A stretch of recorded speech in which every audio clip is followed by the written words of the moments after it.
He actually laughed in my face and said, "It's finished. I'm with Ashley." Try to imagine that punch. 10 years of your life, gone in one sentence. I remember the exact second. I'm standing in our bedroom with a plate of dinner, rosemary chicken, candles lit, the whole let's have a quiet night vibe I'd spent hours setting up. He's leaning in the doorway, smirking like it's the best joke he's ever told. And he smells different. New cologne. Not mine. Not familiar. Like someone else's world just walked in. "I told you already," he says like he practiced this line. "It's over. Ashley and we're serious." The plate slips. It shatters. Dinner, mood, effort. Everything explodes on the floor. I stand there, stunned, trying to process that the person I trusted more than anyone just dropped a grenade in our house. Tears come, then something else rises, a slow, hot rage. I want to scream, to punch, to make the words stop. All I can manage is, "How long?" "Long enough," he says like he's naming the weather. "Look, I didn't want to hurt you, but you deserve the truth." The word truth is a knife. All those late nights I covered for him, all the weekends I canceled, every tiny sacrifice, wiped out. He makes it look easy, like he's been living a double life and I was the fool applauding him for it. I find the texts. I know I shouldn't have looked, but I needed proof. He never locked his phone. He trusted that I trusted him. Months of messages scroll past. Inside jokes I never heard. Late night plans that weren't for us. Emojis sent to a different home. It's like watching a slow-motion betrayal and every line burns. I sit on the bed with his phone trembling in my hand and I think about everything I gave up. I dropped my career when he moved up. I moved cities for him. I poured our savings into the house, made it exactly what he wanted for that future he promised. I cooked, cleaned, smiled at events I didn't care about. I was his rock. For what? For Ashley to show up and make it all meaningless. At first I want to beg, to apologize for not being enough. But then this switch flips. Not me. Not my life. Not my dignity. I grip the bed until my knuckles go white and say, quiet but cold, "You're going to regret this." He laughs. The same laugh I used to love. "You think you can hurt me? Good luck." I'm happy, that's all that matters. That laugh lights something in me. His happiness stops being my problem. His betrayal doesn't define me. I realize how much power I've let him have over my life, and I decide I'm taking it back. Next morning I call a lawyer. I go through our accounts and see how much control I actually handed him. I make lists, what he thinks he can take and what he never will. My voice, my self-respect, my choices. But I don't just chase money. I chase myself. I call old friends I ghosted. I sign back up for painting classes I abandoned. I go to yoga again. Little things, stupid things, that remind me who I was before his wife swallowed every other label. The real face-off comes later at our old cafe, the one he used to love. He walks in with that same smirk. I wait. He acts surprised to see me. "Why are you here?" he asks like he doesn't know. "To talk," I say, "study. About everything." He shrugs. "There's nothing to talk about. It's over. For you maybe," I say. "For me, it's the beginning. You'll learn that betraying someone like me has consequences." He scoffs. I smile. Not fake. Not broken. Real. Full of every hard lesson, every sleepless night, every quiet cry in the bathroom when he slept next to me and I pretended I was fine. I'm not saying it's easy. It won't be. But for the first time in years, I feel like I'm steering the wheel. I'm not waiting for someone to tell me I'm enough. I'm deciding it.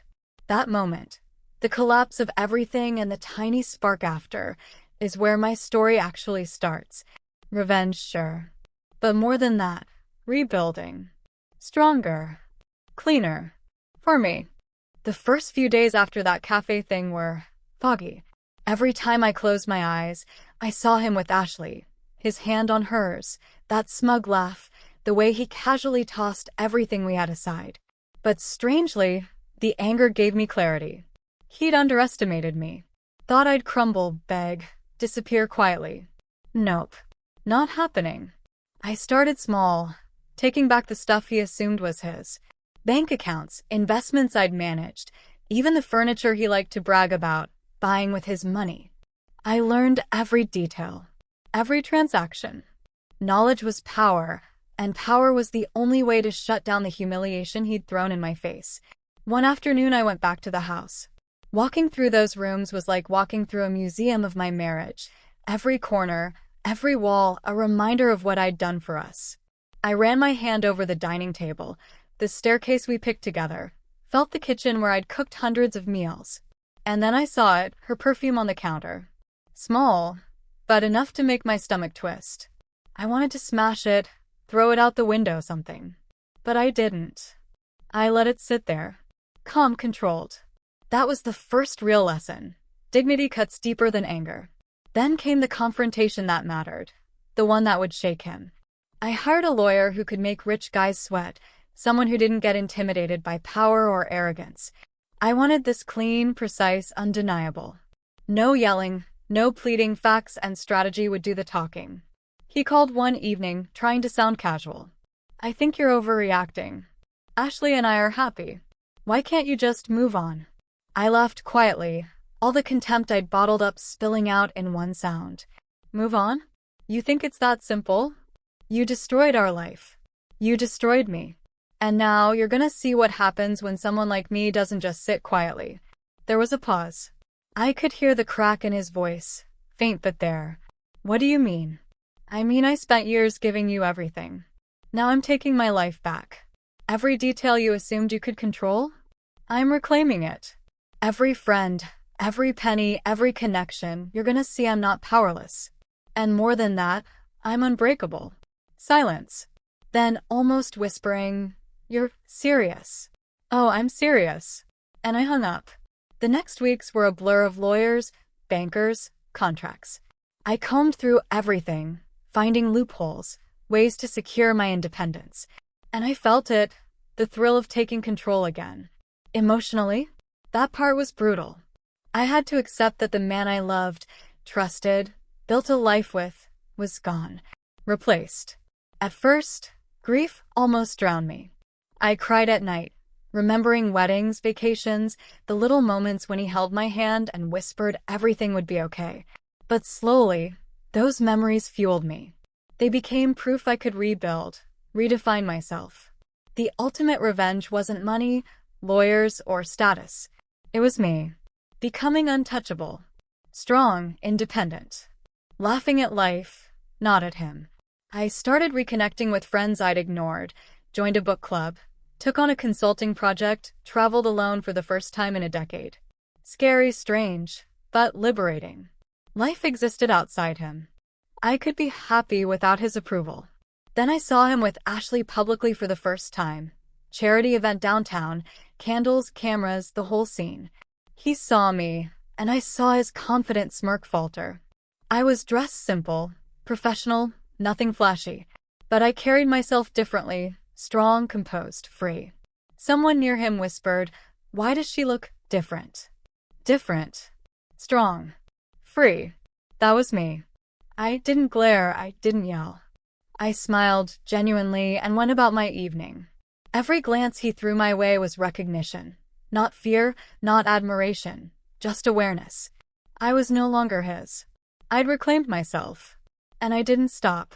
I built my life around me, not him. Expanded my work, hosted events, networked. Subtle things, but powerful. The guilt he carried started showing. Hesitations, awkward silences, forced smiles. The guy who thought he could destroy me realized he couldn't touch my spirit. In private, I reflected. The girl who cried in the bathroom, begged for attention, tied her worth to his happiness? Gone. In her place was someone stronger, wiser, unapologetically independent. Forged in fire, tempered by betrayal, polished by reclaiming my life. Pain lingered, but it didn't define me. I rewrote my story, and from that point on, every chapter was mine. The real turning point hit when I finally looked at myself in the mirror without judgment. For years, my worth had been measured by him. His smile, his attention, even his absence. But that night, under the harsh bathroom light, I saw something different. I saw a woman who'd survived betrayal, heartbreak, humiliation. I saw resilience, determination, and something I hadn't noticed in forever: self-respect. It didn't happen overnight. It was slow, starting with little wins. Saying no to things that didn't serve me, skipping events out of obligation, avoiding people who thrived on gossip. I started putting my own needs and dreams first, and each time I did, I felt lighter, freer, like a weight I hadn't even realized I carried had lifted. Then, out of nowhere, I got a call from an old colleague, someone I'd helped years ago when I'd paused my career for him. She had a project that could take my consulting firm to the next level, and she wanted me, not my husband, not anyone else. That moment reminded me of something I'd forgotten. My talent, my brain, my value. They weren't tied to anyone else. I threw myself into work. Hours I used to spend catering to him were now for building my brand, my future. Ironically, he was so busy with Ashley, he never noticed I was quietly reconstructing a life he thought he'd destroyed. And every small achievement came with a thrill, the thrill of independence. It wasn't all easy. Grief hit hard. Nights when I'd lie awake, remember our wedding vows, the promises we made, the dreams we shared. The betrayal left a hole, a constant ache. I'd call my sister, my closest confidant, and cry until I felt human again. Messy, raw, real, but necessary. Then came the confrontation I'd been preparing for, a business gala, huge networking event. I knew he'd be there with Ashley, flaunting their perfect life. But this time, I wasn't reacting out of hurt. I was acting out of confidence, strategy, and power. I arrived early, sleek navy dress, hair done but not over the top. Didn't need to impress anyone. The way I carried myself spoke for me. I moved through the crowd, shaking hands, exchanging ideas. People who once whispered about me now sought my opinion. And he noticed. His eyes flicked my way, and I saw it. He realized I was untouchable. I found him finally, Ashley at his side. He looked off. Surprised, maybe flustered. Like he didn't expect me to exist outside his shadow. I smiled, calm, genuine. "Hello," I said. "Hi," he mumbled, awkward. "I see you've been busy," I continued. "You've built a life with her. That's fine. But I want you to know something. I have too. And I didn't need anyone's approval to do it." Ashley's eyes narrowed, sensing tension. But I didn't look at her. I looked at him. "You thought I'd fall apart," I said. "That betraying me would silence me. But I'm still here. Stronger than ever. Every success, every connection, every step I take proves that your choices don't define me." He tried to respond about how life's different now, how he's happy. I cut him off, calm but firm. Happiness isn't a weapon. You can't steal it from me, and you can't build it on someone else's misery. I'm living my truth now. No one, not you, not her, can take that away. And I walked away. Not angrily, not dramatically, but with purpose. Every step felt like reclaiming my life. I didn't need to argue. My presence, confidence, independence, it spoke louder than words ever could. After that, life changed. Friends reached out. Opportunities came. My reputation grew. I traveled, met new people, built a life that wasn't tied to anyone else. Financially, legally, emotionally, I was untouchable. And best of all, I stopped obsessing over him. He became a memory, a lesson, a reminder of how strong I could be when pushed to the edge. Even my social circle noticed. People who once whispered that I was too quiet or dependent now sought my advice, invited me into circles I'd been excluded from. Every success was a quiet thrill, not revenge to hurt him, but revenge to prove my own worth. Sure, I missed parts of him sometimes, not him exactly, but what we built together. But missing it didn't mean I wanted it back. Missing it just meant I loved fully and survived. And surviving? That's a triumph stronger than any courtroom victory. The best revenge, I realized, wasn't about him losing me. It was about me finding myself. Every choice, every opportunity, every friendship was a step toward freedom. I didn't need him to validate my life, happiness, or achievements. Months later, he was fully moved on with Ashley. I saw them here and there, reminders of the past, but I felt pride, not anger. Pride that I'd reclaimed my identity, rebuilt my life, and emerged stronger, wiser, unbroken. I started journaling. Every thought, feeling, and victory. Flipping through those pages, I realized I had transformed completely. I wasn't the scared, hurt wife who begged for his love. I was a woman who knew her worth, demanded respect, and refused to let betrayal define her. That journal became my guide, my proof. Every entry reminded me, the best revenge isn't humiliation or spite. It's living well, thriving, and loving yourself fiercely. And in quiet moments, sipping tea or staring at city lights, I smiled. I wasn't just surviving, I was thriving. The girl shattered by his words? Gone.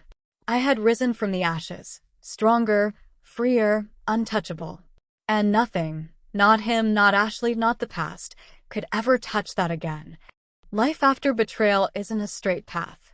It's messy, jagged, and full of moments where your heart reminds you of what you lost, while your brain screams about what you're gaining. I learned that fast. Some days I woke up feeling invincible, ready to take on the world. Other days, the memory of him and Ashley laughing somewhere, living the life we'd planned, hit me like a gut punch. And every one of those days became part of the process, part of the transformation I needed to survive and actually thrive. One afternoon, I got an email from a luxury real estate firm I'd helped before.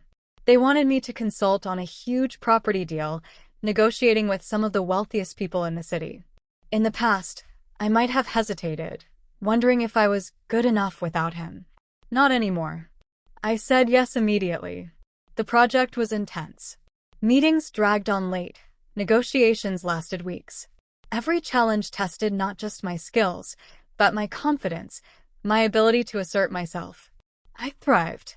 Every call, every strategy session, every contract reminded me of who I'd been before I lost myself, and who I was becoming now. Soon, news of my success started reaching the social circles I used to be part of, circles that once whispered about me behind closed doors.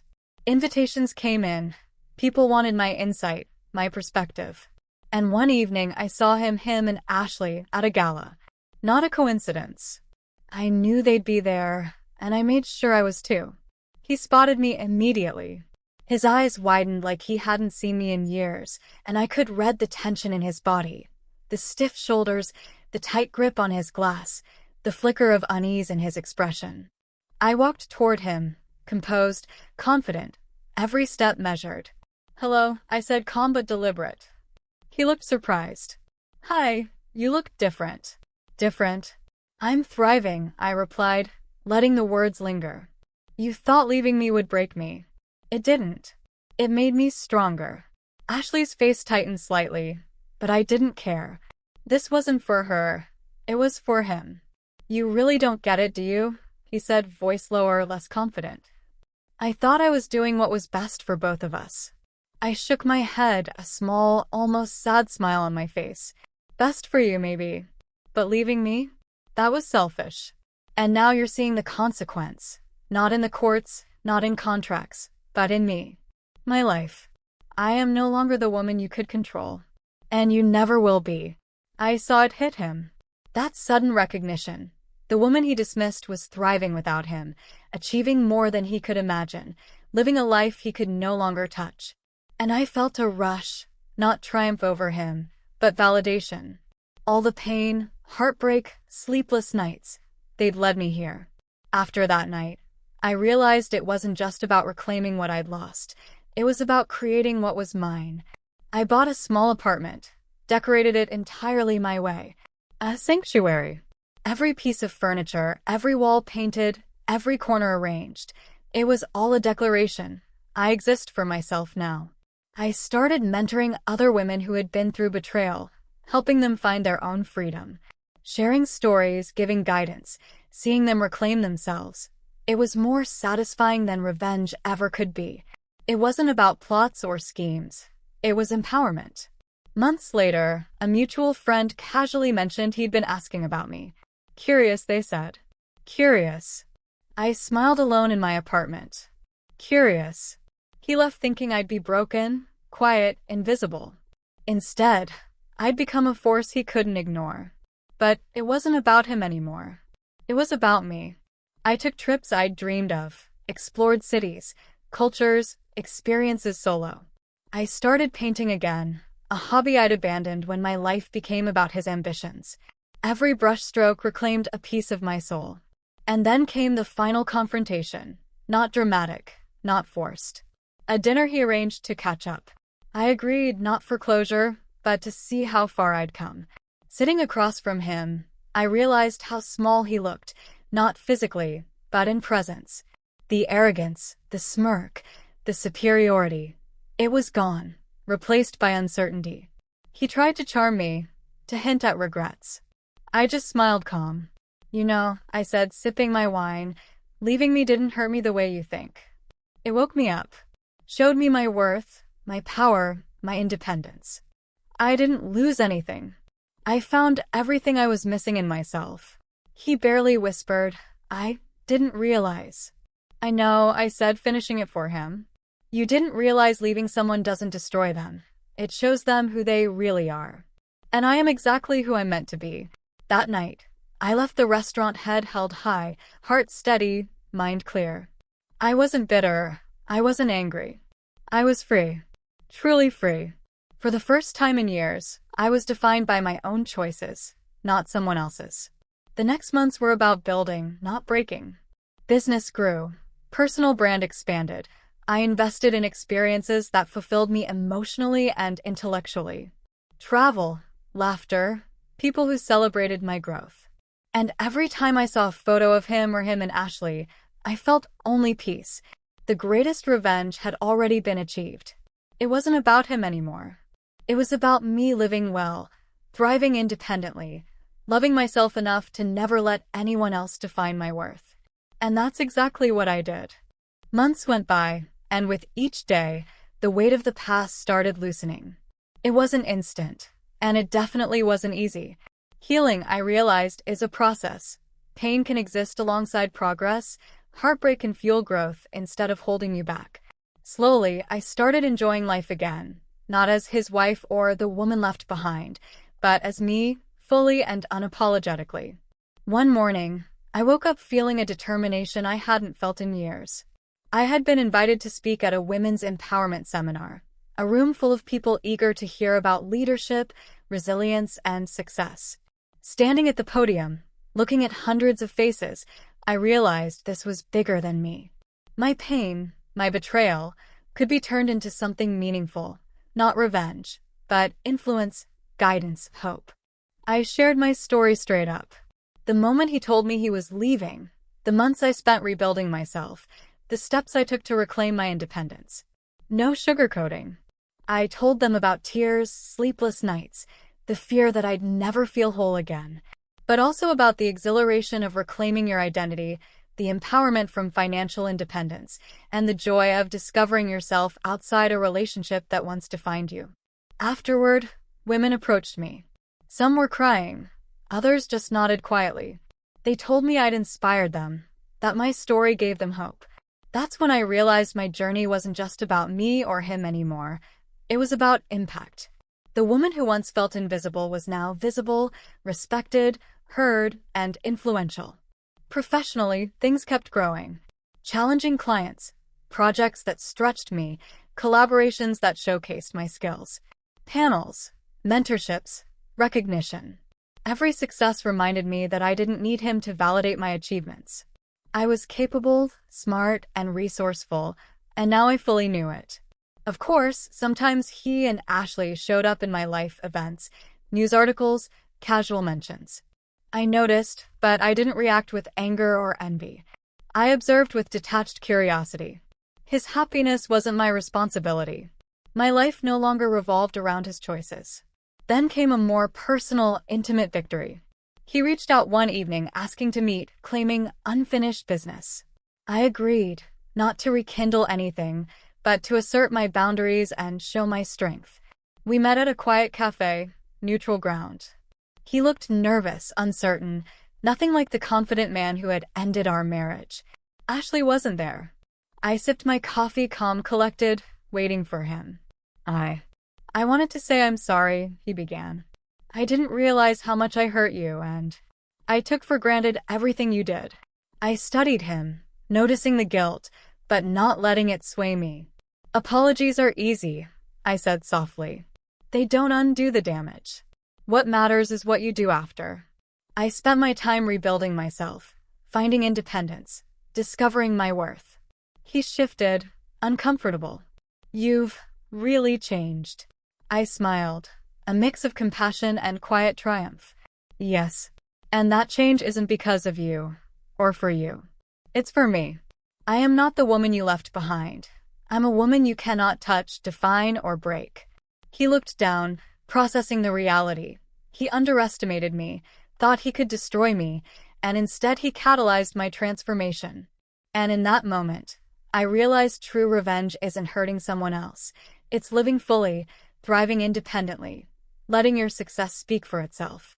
From there, life gained momentum. I invested in passions, painting, traveling, writing. Started a blog sharing my journey, offering guidance to others facing betrayal. Readers reached out for advice or comfort. Every response I gave reminded me of my purpose, way stronger than any desire for revenge. I became selective socially, surrounded myself with people who valued authenticity, loyalty, growth. Friendships deepened, and even nights alone felt full of possibility instead of loneliness. I discovered the freedom of self-reliance, the ability to be fulfilled without needing someone else to validate you. Financial independence? Solid. I bought a condo that reflected my personality, curated every piece. Every wall, decoration, and detail symbolized my autonomy. Not to show off, but to reclaim what was mine and own it fully. In quiet moments, I reflected. The betrayal, heartbreak, humiliation, they were catalysts. Forced me to confront uncomfortable truths about dependence and self-worth. And in confronting them, I found something invaluable: strength, independence, freedom. I realized revenge, in its purest form, isn't about payback, it's evolution. Taking someone else's hurt and turning it into growth, opportunity, mastery of your own life. That's exactly what I did. By now, I could interact with him casually without tension or emotion. Our encounters no longer stung. They were neutral, irrelevant. He was a lesson, not someone who controlled my present or future. And that neutrality felt like stepping into sunlight after years in shadow. I even started mentoring young women professionally. Negotiation, independence, confidence. Every success story I helped create reinforced the truth. My power was never in him. It was always inside me. The woman who'd been defined by his betrayal had fully redefined herself. Stronger, wiser, independent, thriving, not as a reaction to what he did, but as a deliberate creation of her own life. Every choice, every success, every moment of joy was proof of the freedom I fought for and claimed. By this point, I realized something huge. Real power doesn't come from traditional revenge. It's not about humiliating someone or proving them wrong. Real power comes from reclaiming yourself, showing that your life is yours, unshakable, independent, and untouchable. That idea changed everything. I started taking bolder steps, ones that cemented my independence and made it impossible for anyone to overlook me. I launched my own business ventures, completely my vision. I started a small luxury consulting firm, focusing on things I cared about: real estate, design, entrepreneurship. The thrill wasn't in competing with him or showing him up. It was in building something that reflected me, my creativity, and my intelligence. The first project was huge, a high-profile property renovation. Negotiating with contractors, designers, investors, it was intense. At first, leading alone felt overwhelming. I'd spent years in his shadow, letting him make decisions while I held back. But now, every choice I made reminded me that I was more than capable. By the end, the property looked incredible, and the clients weren't just satisfied, they were impressed. I felt a quiet satisfaction. I could thrive without him, without needing validation from anyone. I still saw him indirectly, through mutual friends, social media, events. Those sightings brought tiny flickers of memory, but the pain wasn't the same. Watching him and Ashley sometimes stumble or see him awkwardly navigate public appearances felt satisfying, sure, but that wasn't the point. My focus was on me, my growth, my freedom. Then came an unexpected opportunity, speaking at a national women's empowerment conference. I was nervous. Sharing such personal stories in front of so many people felt exposing, but I reminded myself, the strength I'd built wasn't just for me. On stage, I told my story openly, the betrayal, heartbreak, and the long climb back to reclaiming my life. I spoke about anger, grief, moments I wanted to give up, but also about the choices that let me rise. The audience reacted with so much energy. Women came up afterward, tears in their eyes, shaking my hand, thanking me for hope. That day I got it. The best revenge isn't just personal, it's helping others reclaim their lives too. And I'd started doing that without even realizing it. Empowerment still wasn't linear. Nights I'd think of the life we'd planned, the trips we'd dreamed of, the home we built together. I missed the companionship sometimes. It hurt, but I reminded myself of the strength I'd forged. Pain doesn't erase joy, it sharpens it. And my joy now was completely untethered from anyone else's choices. Next came a practical step, fully untangling legally and financially. Divorce was finalized months ago, but lingering accounts and assets still needed attention. I worked with my lawyer to make sure everything I'd built, during and after the marriage, was secure. Not out of spite, but for freedom. Autonomy. Knowing no one could manipulate me again.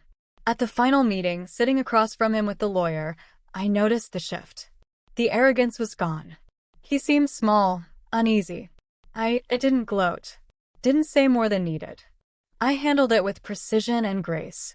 When it was done, I felt lighter than I had in years. The weight of vulnerability finally lifted. After that, I stepped into my own world.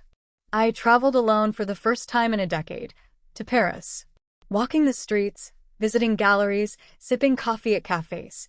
It was pure liberation.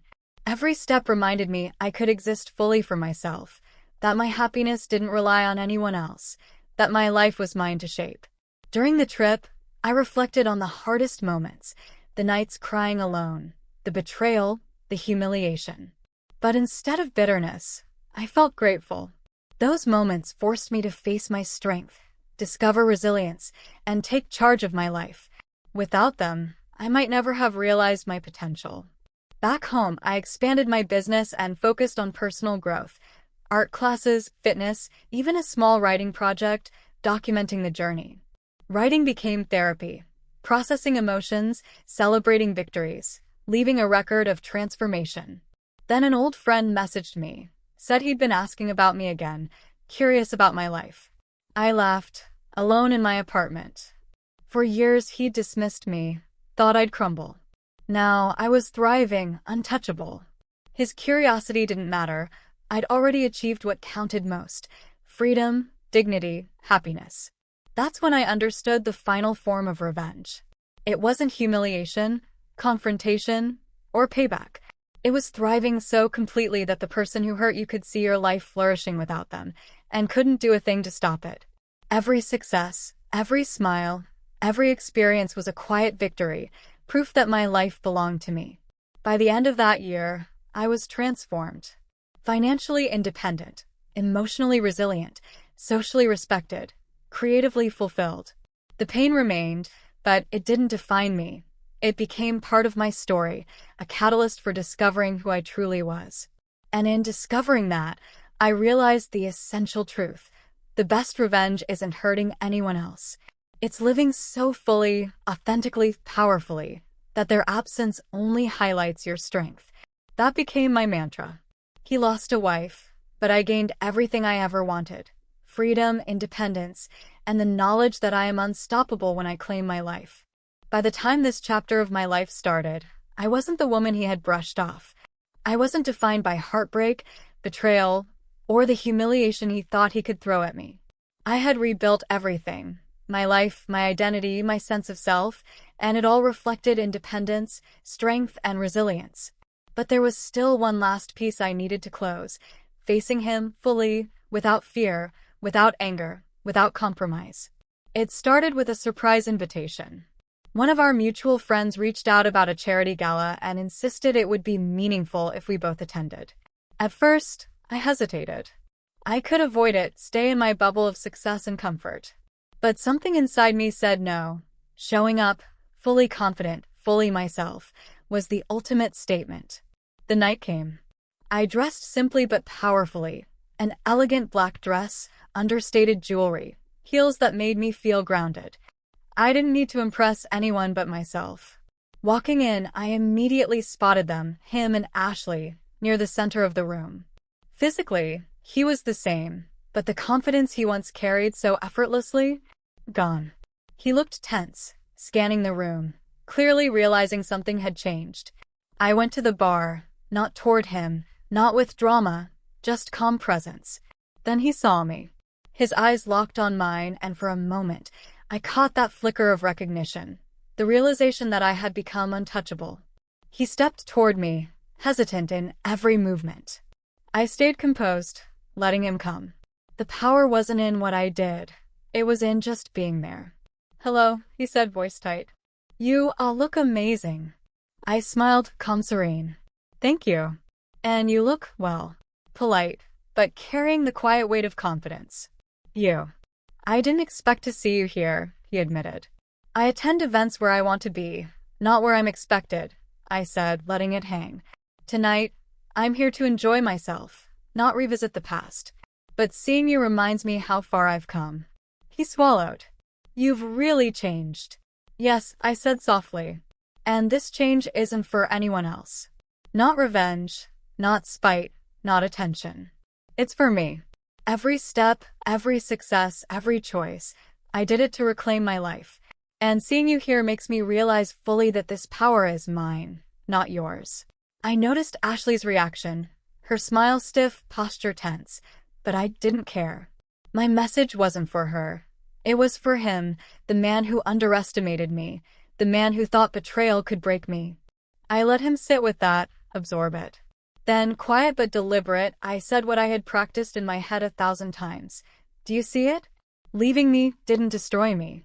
It didn't make me small or powerless. It forced me to see my worth, embrace it, and live fully. That is the ultimate victory." He looked down, mixed regret and disbelief on his face. "I didn't realize." "You didn't need to," I said, calm, final. "I realized. And that's all that matters." I walked away then, leaving him with the weight of what he had lost. I didn't turn back. Every step through that gala felt like reclaiming space that had once been overshadowed by him. Every smile, every conversation reinforced the truth. My life was mine, and no one could dictate it. After that night, everything expanded. My social and professional circles, opportunities, invitations, collaborations. I started hosting events under my own name, celebrating women, business, independence. I no longer leaned on anyone else's reputation. My life, my network, my voice, it all belonged to me. But empowerment wasn't just public. It was personal. I rediscovered myself in quiet moments, painting, journaling, walking the city streets at night, traveling. I dated casually, but by choice, not for validation. I was free of the invisible chains that had bound me for so long. Professionally, my business flourished. I mentored younger women in finance and entrepreneurship. People sought my advice, perspective, insight, not because I was anyone's wife, but because I had earned respect through talent, grit, and authenticity. Every recognition was a quiet thrill, real power, the kind that can't be taken away. The ultimate satisfaction, though, came from fully separating my happiness from him. I could see him in public, hear about him indirectly, and feel nothing but detached acknowledgement. He lost a wife, but I had my freedom, my identity, my life in a way no one could touch. That's when it hit me. The best revenge isn't proving someone wrong. It's not humiliation, confrontation, or retaliation. True revenge is living fully, authentically, powerfully, so completely that the person who betrayed you can't touch it. Every day you thrive, they're reminded of what they lost. By this point, my life reflected me entirely, my apartment, wardrobe, career, social life. They were all choices, my preferences, my independence. Even residual pain had transformed. Heartbreak, humiliation, despair, they no longer held power. They were growth markers, reminders of resilience, evidence that I could endure even the deepest betrayal and rise stronger. That realization, my life, my happiness, my power, mine alone, was the ultimate triumph. He lost a wife, but I found myself. And nothing, no apology, no regret, no wealth or charm, could ever take that away. After that gala, everything felt different. There was a lightness I hadn't known in years, a sense of possibility that wasn't tied to anyone else's choices. I realized that life after betrayal isn't really about revenge. It's about freedom, reclaiming your story, and building a life no one can touch. That realization changed everything. I threw myself into my personal projects. My consulting firm wasn't just work anymore. It became a platform. I started mentoring women, helping them navigate careers, money, and the emotional fallout of broken relationships. Every session reminded me I wasn't alone and that my journey could actually help others. It was more rewarding than I'd expected. Travel became a statement. I went to places I had always dreamed of, exploring alone, without compromise. Rome, Barcelona, Tokyo. Each city was a reminder that I could live life on my own terms. Sitting in cafes, wandering galleries, walking through narrow streets at sunset, I felt a joy that was completely mine. I didn't have to answer to anyone, didn't need anyone's permission. Every choice was a celebration of me. My social circle shifted naturally too. People who used to whisper behind my back now sought my advice and perspective. They saw my professional skills, but also my emotional strength. I started hosting small networking events, not to show off, but to create spaces for connection, shared ideas, and growth. Every event reminded me I had built something that reflected my values, not someone else's. I also took quiet moments for reflection. Some nights, I sat with a glass of wine, a journal, or just the city lights from my balcony. I remembered the pain, the sleepless nights, the humiliation, but I also remembered the strength I had found and the independence I had fought for. Those memories, once sharp, had become markers of growth, proof of how far I'd come. That's when it hit me. I no longer defined myself by him. My worth wasn't tied to his opinion or approval. My happiness, my sense of self, it all belonged to me. That freedom was intoxicating, fueling the last stages of my transformation. I started embracing joy in ways I hadn't in years. I painted again, tried new cuisines, joined book clubs, took dance classes. Every new experience reminded me that life could be full, rich, and vibrant, even after heartbreak. I wasn't just surviving, I was thriving. Professionally, my influence grew. My firm expanded. Clients trusted me with bigger projects, and I spoke at conferences on entrepreneurship, resilience, and women's empowerment. Each opportunity reinforced that my worth wasn't tied to him, and my success wasn't dependent on anyone else. I had built a life entirely my own, and it was thriving. And then he reached out again. Not through friends, not casually, directly. A brief, hesitant message. I hear you're doing well. I wanted to acknowledge that. I didn't realize. I paused, feeling that old tug of emotion, but I knew the power was no longer his. I didn't need validation, apologies, or recognition. My life, my joy, my achievements, they existed without him. I replied simply, "Thank you. I'm doing more than well, I'm thriving." That's what matters. No lingering bitterness. No pulling him back in. I was untouchable because I no longer let anyone hold power over my happiness. The following weeks were about growth. My business expanded into new markets. My personal life became richer. Friends, experiences, even a new romantic chapter. I dated thoughtfully, only choosing partners who respected my independence. Every connection was healthy, balanced, and rooted in mutual respect, a complete contrast to my past marriage. I reconnected with my family too, investing time in relationships that had been sidelined. Their support reminded me that life isn't only about romantic love. It's about community, trust, and shared experiences. Being present with them reinforced the stability and fulfillment I had built on my own. Financially, I was secure and independent. Every investment, property, and decision reflected my priorities and vision. I didn't need to navigate shared assets or rely on anyone else for stability. My independence was complete, tangible, empowering. One evening, after a productive day, I sat on my balcony, reflecting on the journey. I thought of the pain, betrayal, and uncertainty, but also the strength, resilience, and victories that had brought me here. I realized something profound. Losing him wasn't the end. It was a beginning. Losing him forced me to confront my power, discover my worth, and reclaim a life that was entirely mine. And in that, I found peace, joy, and fulfillment no one could ever take. I had transformed from a woman defined by someone else's choices into a woman who defined herself entirely. And that, I knew, was the ultimate victory. By this point, my life had settled into a rhythm. Independence, ambition, and this quiet kind of joy. But there was still one thing I needed, real closure. Not petty revenge, not a dramatic confrontation, but a moment that let me fully let go of the past. I realized that to move forward completely, I had to face the last chapter with intention. It started with a quiet invitation to a charity gala. This time, I wasn't just attending. I was a guest speaker, recognized for my work and resilience. I got there early, calm, confident, carrying myself the way I always had now. I didn't need anyone to notice me. I needed to notice myself. And then I saw him. He and Ashley were near the center, surrounded by people.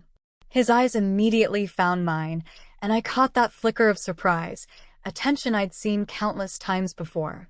I paused, letting him take it all in. I wasn't angry. I wasn't trying to humiliate him.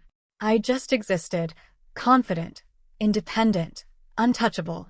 No words were necessary. My presence said it all. Eventually, he came over cautiously, unsure how to interact with someone he once thought he controlled. "You look amazing," he said, his voice quieter than usual. I smiled, serene. "Thank you. And you seem well.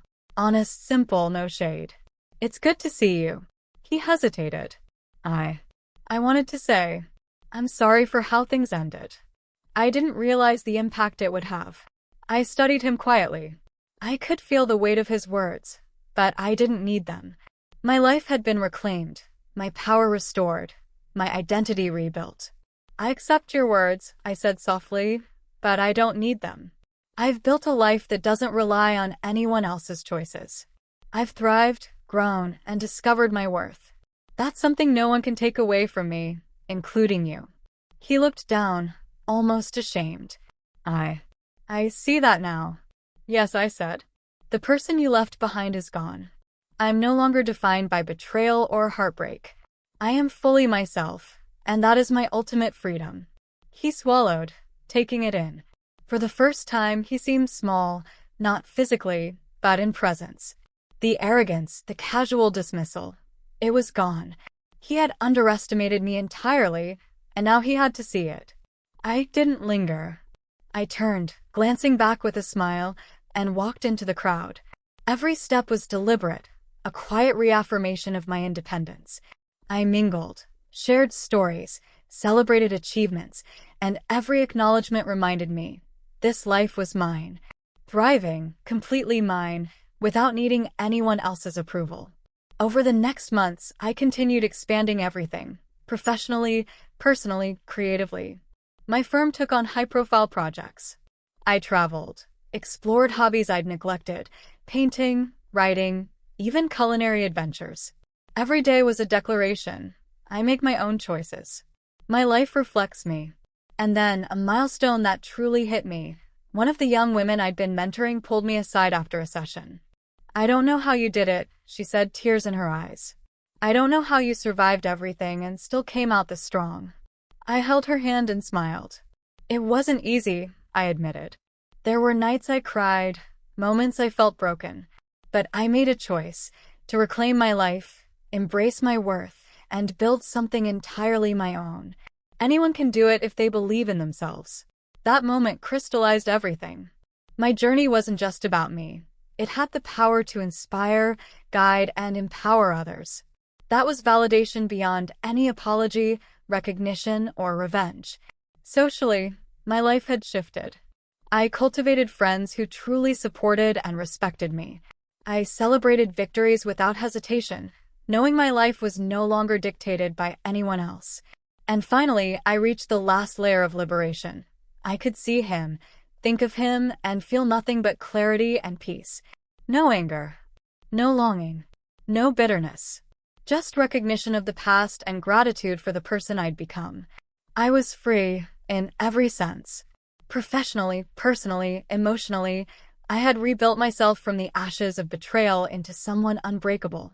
Losing him had been painful, yes, but it had also been transformative. It taught me my strength, my independence, and that my life doesn't revolve around anyone else's choices. Looking back, I saw the path clearly. Anger, heartbreak, betrayal. They were all steps that led me to empowerment. I had lost a husband, but I gained myself. My freedom, my identity, my happiness. They were intact, thriving, untouchable. And that, ultimately, became my story. By the time the last year had rolled around, my life was completely mine. Every win, every little moment of joy, every sense of contentment, it all came from my choices, my independence, and the strength I'd built. I wasn't defined by betrayal anymore. I was defined by me. One morning, I woke up and realized something powerful. The pain that once felt endless had softened. Not gone exactly, but changed. It had become a foundation, a set of lessons that got me to this life. I could remember the night he said, "It's finished, I'm with Ashley," and feel it without bitterness, without despair. Just a memory, a marker of how far I'd come. Sunlight spilled across my apartment, lighting up every corner I had filled with things that were completely mine. The furniture, the books, the art. It all reflected my taste, my vision, my independence. This was a life I had built myself. No permission needed, no validation required. And in that sunlight, I realized it fully. I was free, not just in action, but in spirit. My consulting firm had grown beyond what I ever imagined. Projects I thought were out of reach became opportunities. Clients came to me for my judgment, my expertise, and my clarity under pressure. I mentored women across industries, sharing my story and helping them navigate the messy mix of personal betrayal and professional ambition. Every success, every story of someone finding their strength, reminded me that my journey mattered beyond myself. Then came a moment that made it all real. A friend invited me to a charity dinner. He and Ashley would be there. I could have said no. I could have stayed comfortable. But I saw it differently. This wasn't about them. It was about me, quietly asserting my freedom. I agreed. That night, I dressed simply, in a tailored dress that made me feel poised. Every step through the crowd was deliberate, every glance intentional. I wasn't trying to impress anyone. I was simply present, powerful, calm, untouchable. I saw him, and I saw the recognition in his eyes. Not just seeing me, but seeing what I had become. He had left thinking I would crumble. Now, standing in a room filled with people who respected me, who valued me, he saw what he had lost. He came over cautiously. "You look incredible," he said. I smiled softly. "Thank you. I'm doing more than incredible. I'm thriving. And that's what matters." He struggled for words. I didn't realize. "You didn't need to," I said, confirm. "Your choices shaped my journey, yes, but they didn't define my destination. I built my life entirely for myself, and it's thriving in a way no one else can touch." He nodded slowly, finally understanding the weight of my words. Ashley was nearby, but I didn't speak to her. My message was for him, the man who underestimated me. That night, I realized the full depth of my freedom.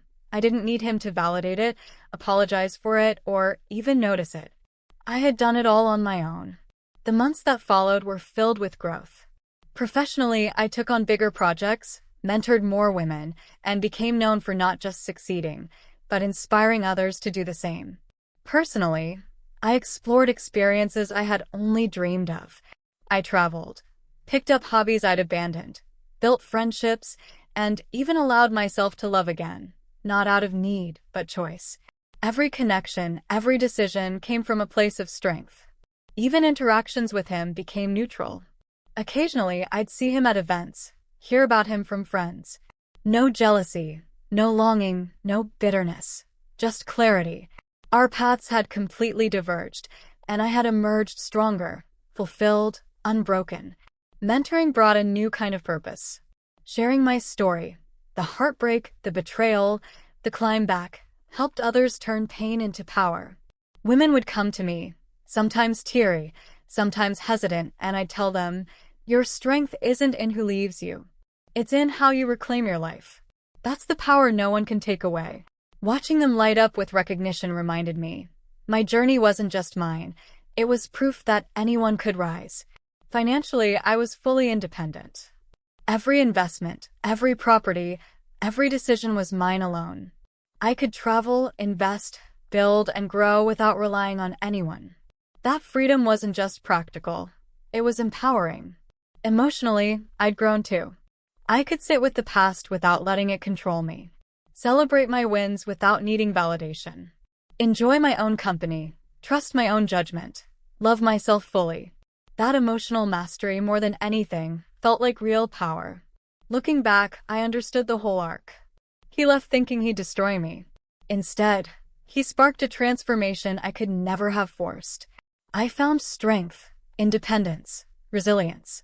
I built a life entirely my own. I thrived in ways he could never imagine. I found joy, freedom, love, all on my terms. The final lesson?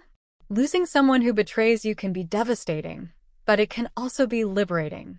It forces you to confront your own power, reclaim your life, and design a future entirely your own. The person who thought they could break you loses nothing. You gain everything: freedom, confidence, identity, a fully lived life. I lost a husband, yes, but I found myself. And nothing, betrayal, heartbreak, the past, can ever take that away. I close this chapter not with anger, not with bitterness, but with gratitude for the lessons, the growth, the resilience, and the life I now live. I am whole. I am strong. I am free. And I will never let anyone define my worth again.